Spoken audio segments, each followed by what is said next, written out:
So today we are going to be adding auditing to our application. What is auditing? Let me just show you. So when I click on this details button, you can see that there are 4 different fields: created by, created date, last updated by, and last updated on.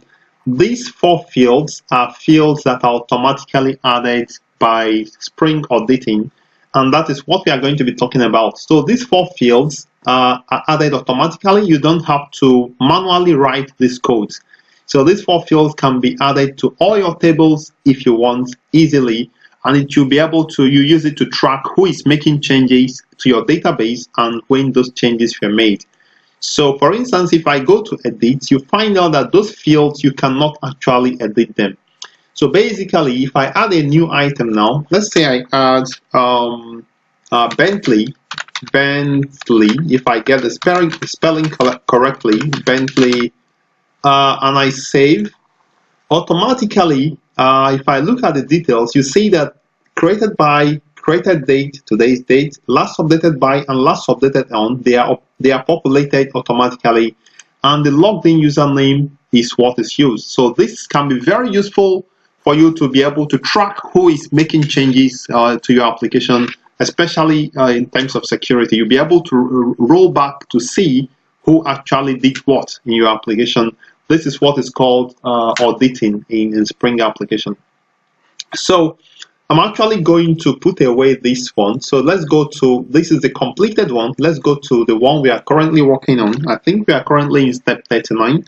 So that should be in port 8080 if I'm not mistaken. So on port 8080, let me just log in using some username. Okay, so I log in at this point and I go back to the same table under parameters and go to vehicle models. If I edit, this is fine. If I go to details, you see that there is nothing there. Meanwhile, this form that shows the details, I'm going to add 2 more items to it, which is the created date and the created by. I'm going to add 2 more items to this pop-up. So let's go ahead to get started. There is a detailed step-by-step here I've made in my website. There's also a short step-by-step here, 6 different steps to follow I have here. So this is really going to be fun, so let's go ahead to do it. I would like to recommend you subscribe to my channel if you've not subscribed. Hit the subscribe button, and also if you have any challenges, feel free to let me know. So in our application, I'm going to open the page we currently work on right now, and that page is vehicle models. So let me go down to vehicle models. And if I scroll down to the details part, you can see we have description, details, last updated by, and last updated on. So I'd like to add created by and created on, right? So I already have typed it out, so I'm going to simply paste it right here. So this will be created by, talking about the username of the person who created the record, and also the date the record was created. So I name it, the ID is created by details, created date details by my own convention. And right now I'm going to go to the JavaScript file. From static, you go to JS and go to vehicle models. Remember, we made it that every page will have its own JavaScript. So at this point, you can just copy these 2 and just paste and just modify, right? So because we have modified by, modified date, we also need created by and created date. So since I already have it, I'm simply going to paste it. But for you, I recommend you type it out yourself. Just copy and paste and then modify. So right now we have the created by, who created the records, created date, what date it was created, last modified by, and last modified date. Now this is the details pop-up. That is what shows by this script here. The details pop-up, take note that you can't edit it, you can't submit it. It's only to show the details. So this records showing up in the details, you are actually not going to be able to edit. The ones you are going to be able to edit is only the description and the details. The description and the details is what you are going to edit. You'll be able to edit. So just like I showed you, if we go back here and I go to edit, you see that we can only edit the description and details. Even the ID you should not edit. If you are trying to update a record, you should not edit or change the ID. So to do that, if you go to the HTML file, for details, you see that it is read only, right? If it's read only, it's going to be submitted, but it's not going to be changed. But in the same thing in the edit, that is fine. But in the creating of a new record, you disable it. Disable means that you are not submitting it. It means it will be auto-generated by the form, by the system. All right. So let's follow the procedure. The first step we are going to take, I'm going to kind of put away this. Okay. So the first thing says we need to create the auditable class. Fortunately, I've already created it for you because it's part of the models I gave you in part 2. If I'm not mistaken, in part 2, I gave you all the models. So if you go to the models package, you can see auditable should be there. All the models should have auditable. Okay. So since it's not there, but I think I also put it right there in the folder. So check the folder, you have it right there. So I'm simply going to quickly create it. I'm going to create new.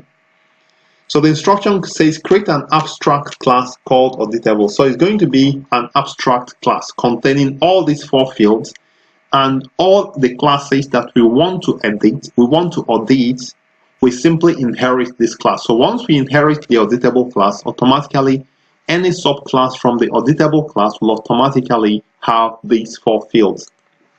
So I'm going to call this auditable. I'm going to call it auditable.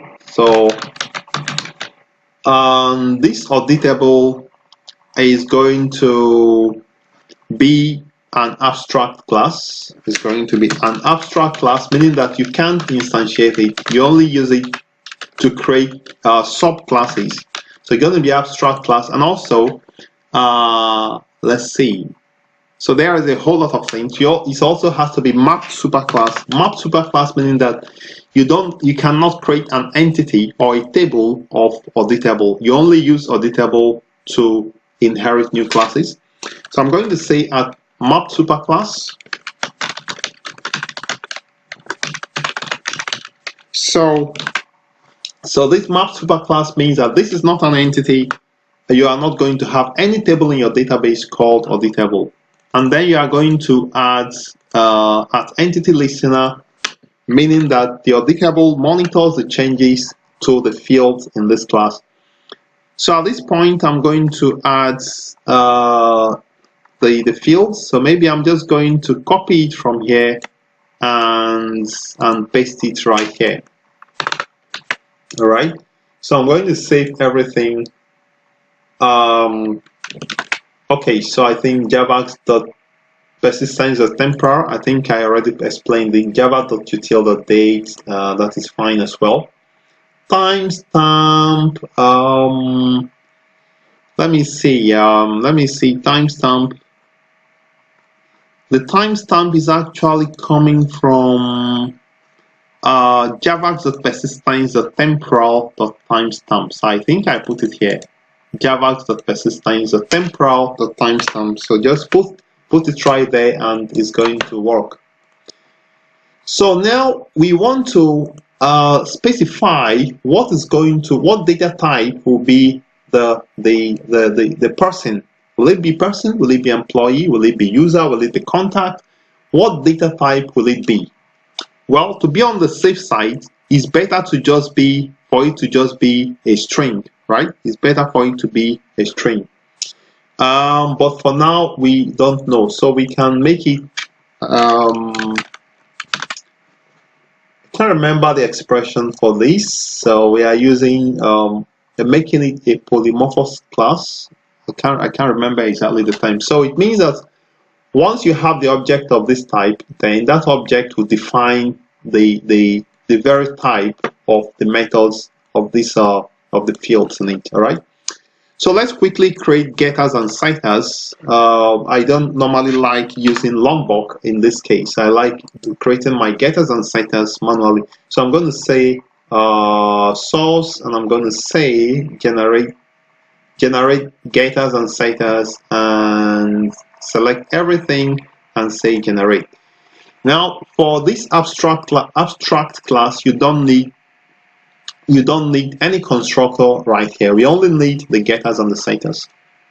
Alright, so we are basically done with step 2, step 3, step 4, step 5, and we have the auditable class completed. So I'm going to put it away right now. So now we can make classes extend auditable. Okay, that is fine. So any class that we want to audit, we simply make it extend auditable. For instance, the common object, we can make it extend auditable if we want, and that is what we are going to do. Let's just quickly do it as once. So let's simply make the common object extend auditable. Let's see. So I'm simply going to make common object. Remember that vehicle model inherits from common object. So I'm going to say extends auditable, and we need to specify the data type. Okay, so we need it to be string. What it means is that the username is a string, so we want the username to be entered for updated by and updated on. So at this point, I'm going to just quickly check the completed one. So it extends auditable string. Okay. So because we want the username to be inserted in those places for updated by and created by and last updated by and created date and last updated date, these are going to be date data type. Okay. So I'm making my common object extend auditable, and if I go to vehicle model, because we are working on vehicle model, you can see this is the vehicle model page. We are working on these vehicle models. So this vehicle model, which is this, remember I told you can remove this this JSON identity info, remove it because it makes the code unnecessarily verbose. So we see this extend common object, and by extension it also extends the superclass, the super class, if you will, which is auditable. All right. So at this point, the next thing we want to do is to implement the auditor-aware interface. We are going to implement the auditor-aware interface. So this is an interface that returns, or that handles current logged in user and returns the current logged in user object to you, which actually will be the username of the logged in user. So I'm going to create a new class. I'm going to create a new class, and that class is going to implement the auditor-aware interface. I'm going to create this class, not in the models, not in controller. I'm going to create it in the base package, and I'm going to just right click and say new class. And the name of this new class, I'm going to simply call it Spring Security Auditor Aware. Now you can use any name you like, and that is fine. We are going to make it implement the auditor aware interface. So we are making it extend the auditor aware interface, and we say we want the data type to be string. It makes it easier. So it could be employee, it could be user, it could be person, it could be contact, whatever, but we simply need a username to be inserted in there. So let's use string, and I'm gonna say finish. All right, so this class is really very, very important, and this class will help us return the current logged in user. Okay, so let's now build up the content of this class. I'm going to save. So the first thing I want to do is to create an authentication object that gets the current authentication context, or gets the current security holder context, which is called security context holder. So I'm going to say authentication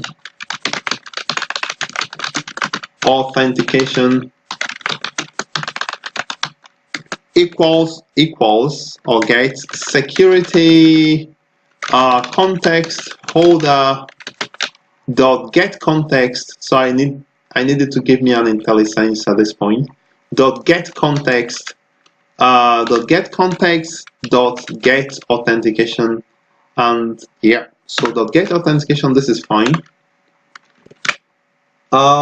We have Spring Framework, the security.core. That's what we are going to use. Okay. Now we are also going to now get the username from this authentication, because this authentication here, this authentication object contains a whole lot of things about the logged in user. But now what we are interested in is the username. So I can simply say string username is equal to authentication.getName. So authentication.getName returns the username. Is as simple as that. So this username is simply the logged in user, and that is provided by this Auditable. And somehow we need to return it. So we can actually say return username, but it's going to give us an error because it's possible the username might be null. So to be able to handle null values, we are going to say optional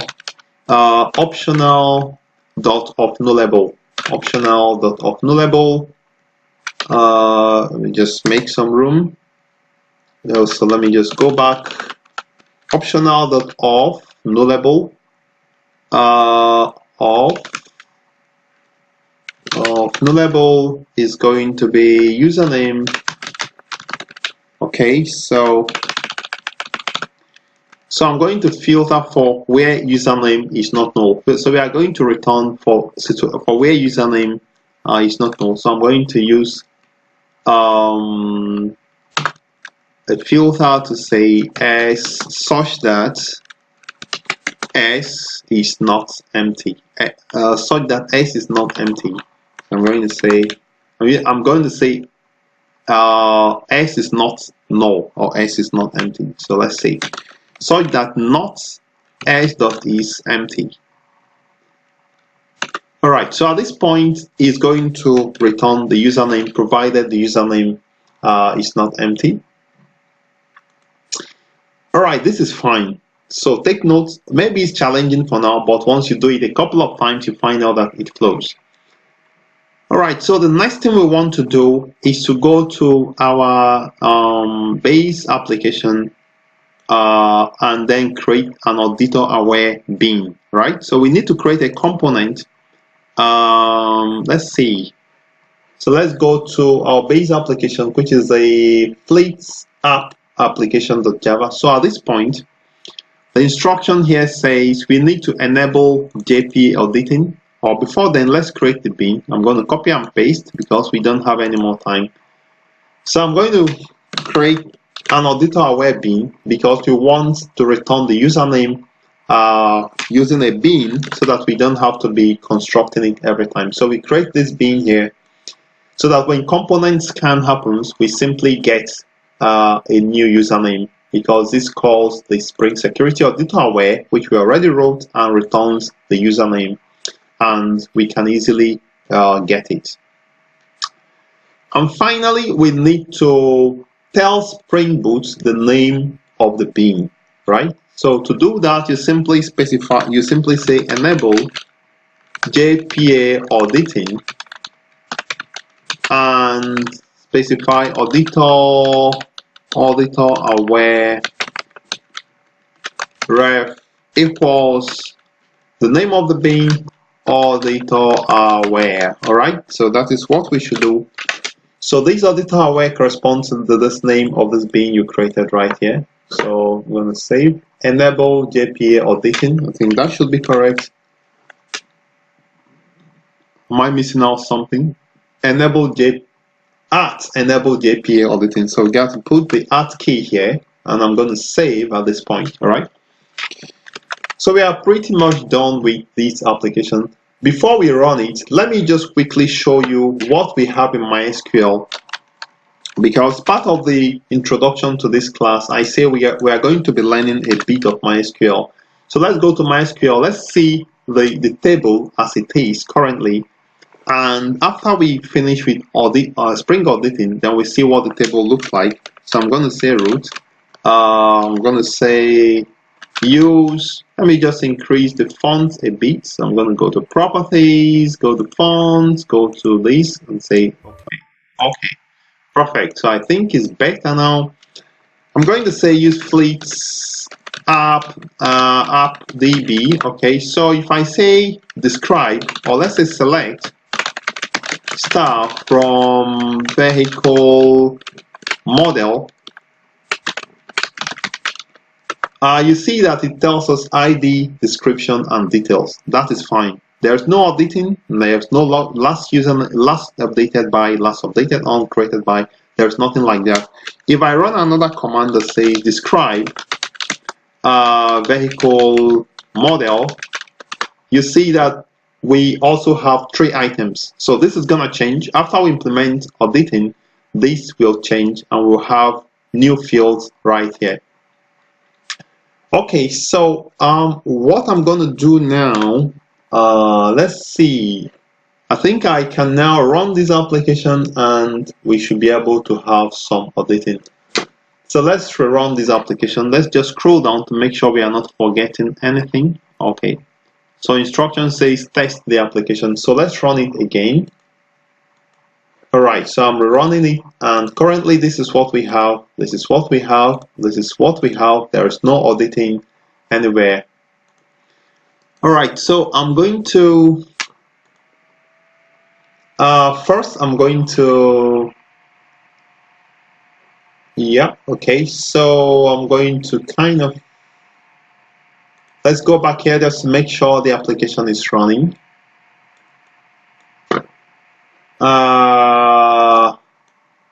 So my system tends to be freezing up. I don't know why. Okay, so hopefully the application started on, okay, still coming up. Since we have auditing enabled now, it will take some time to start, but you can see that Tomcat started on port 8080. And if I go back to describe this table, let's see. Now, what do you see? You can see that all these fields have been added for us. You can see. So this is simply because I run this application while I enable JPA auditing. Meanwhile, if I describe, if I select star from vehicle models, you can see that we have, this is what we have right here. So all these are null because we did not actually do anything before now. All right, so we are going to insert a new record and then see how it works. So I'm going to come here and I'm going to refresh this page. It's going to tell me to log in. Let me log in with you, Mila. Log in. So I'm going to insert a new record. Let me insert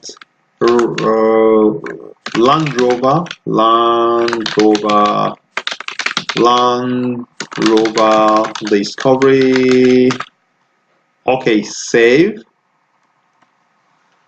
Okay, so you have Land Rover Discovery.